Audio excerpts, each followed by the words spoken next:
Okay, so this video is about the second technique in topic 11 to be aware of for analyzing molecular structure, and it's on infrared spectroscopy.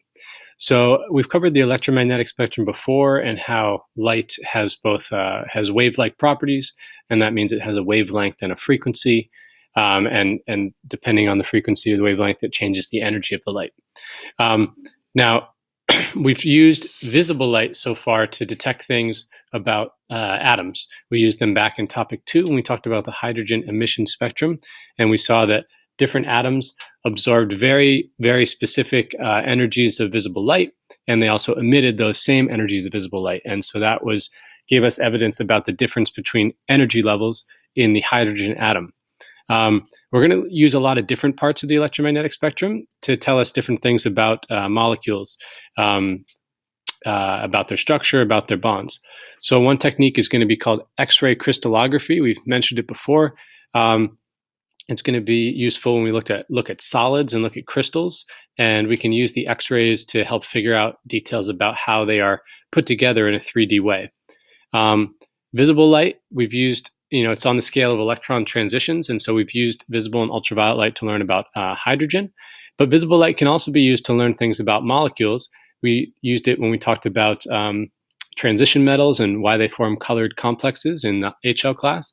But just in general, when molecules are colored, they tend to absorb certain wavelengths of light, or they tend to let other wavelengths pass through them or reflect off of them.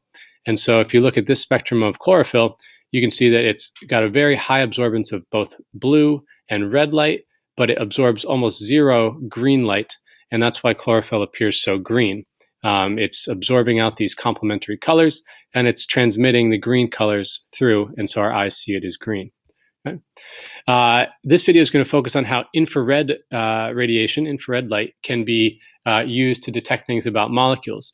And infrared radiation is very specific in how it affects molecules, and it affects their covalent bonds and causes bonds to wiggle and bend and things like that. And that can be detected in the same way that we detect visible light and how it's being absorbed. We're going to detect how the infrared is being absorbed. Infrared light gets used in a very highly accurate breathalyzer known as the intoximeter. And then finally, radio waves is another portion of the spectrum, and we're going to learn about that in another video when we talk about nuclear magnetic resonance. So the infrared spectroscopy, the essential idea is that bonds are naturally sort of vibrating and wiggling. You have to think about, you have these positive charge, you have these electrons between them, and everything's tugging on those shared electrons.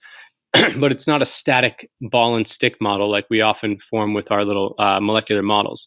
The bonds are actually are fluid, and they're able to move a bit, and they're able to stretch and bend depending on what happens around them. So stretching, you can imagine the red and black, you can see how they're getting at first farther apart and then closer together, and that would be like a bond stretch. You can also imagine that things can sort of bend back and forth. These covalent bonds can sort of wiggle back and forth if they get collided into, or if they're hit with some sort of energy. So the way that infrared spectroscopy works, and you don't have to know a ton about this for the IB, but just to give you a little background, is that if a bond is polar, it can interact with the electromagnetic field of light, and specifically with infrared radiation. So infrared radiation just happens to be sort of that Goldilocks part of the spectrum that happens to be at the same frequency as the frequency at which these bonds are wiggling. I know that might seem far-fetched, but if you think back, the whole premise of the hydrogen emission spectrum was that you're hitting it with light that is the exact right amount of energy to make the electron move up or move down energy levels. And you had to hit it with the exact right wavelength of light. And so it's not so far-fetched that for a different type of molecular action, in this case, covalent bonds stretching and bending and vibrating, it's a different part of the spectrum. So infrared radiation, if it's at the exact same frequency or really close to the frequency of how the bond wiggles and vibrates, and if that bond is polar, then the infrared radiation can amplify that vibration. So it can make the bond stretch more, it can make it bend more, And that can be detected in the same way that we detected the chlorophyll spectrum.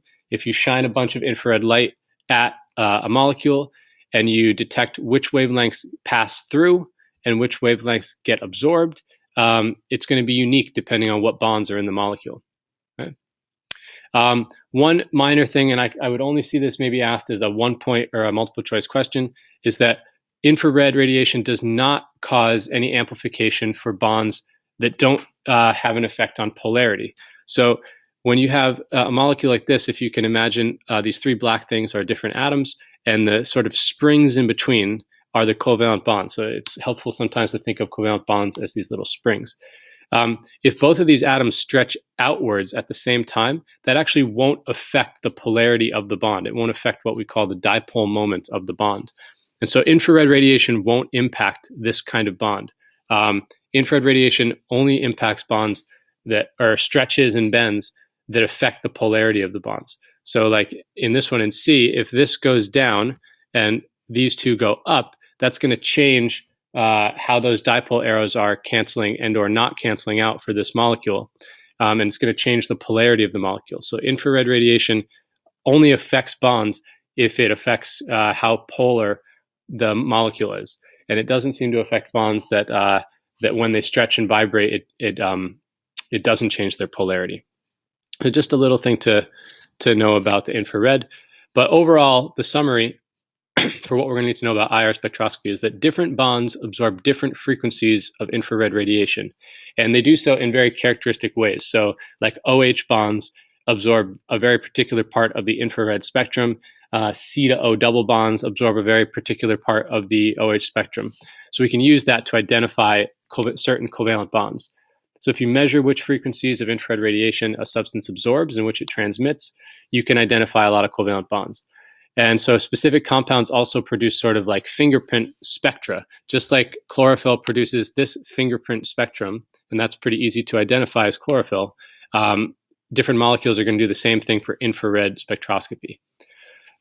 This technique is going to measure the frequency of infrared radiation, but it's not going to use the Hertz unit. It's going to use a unit called wave number, which is the number of waves that fit in a centimeter.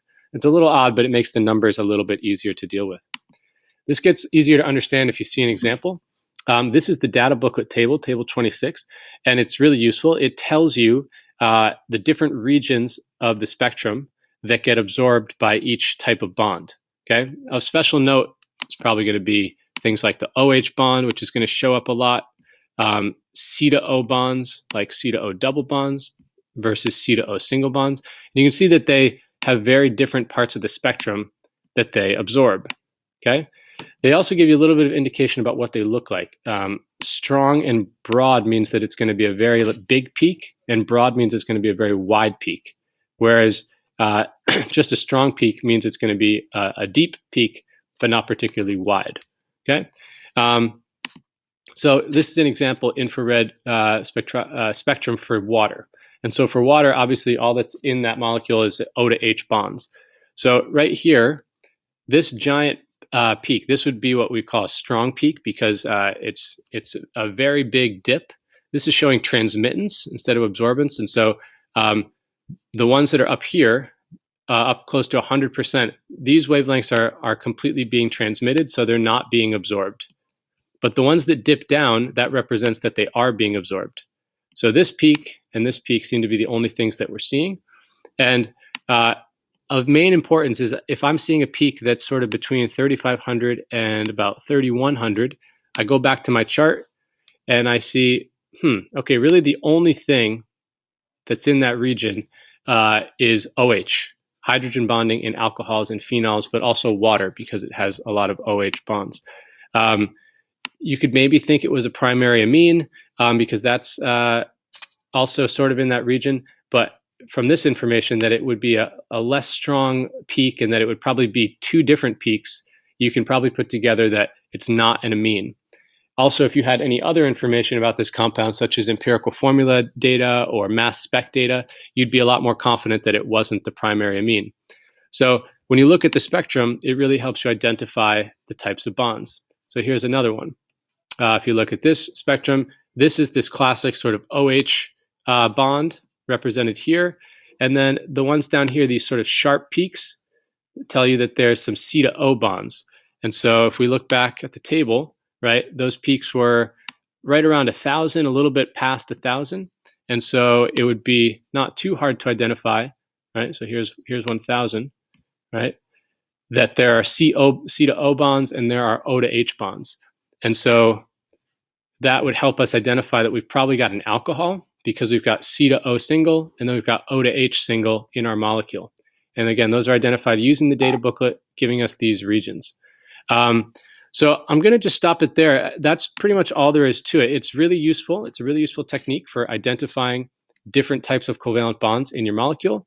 On its own, you probably can't figure out a chemical formula, but if you use this in combination with something like mass spectroscopy or empirical formula data, you can use it to be really confident about what type of molecule you have.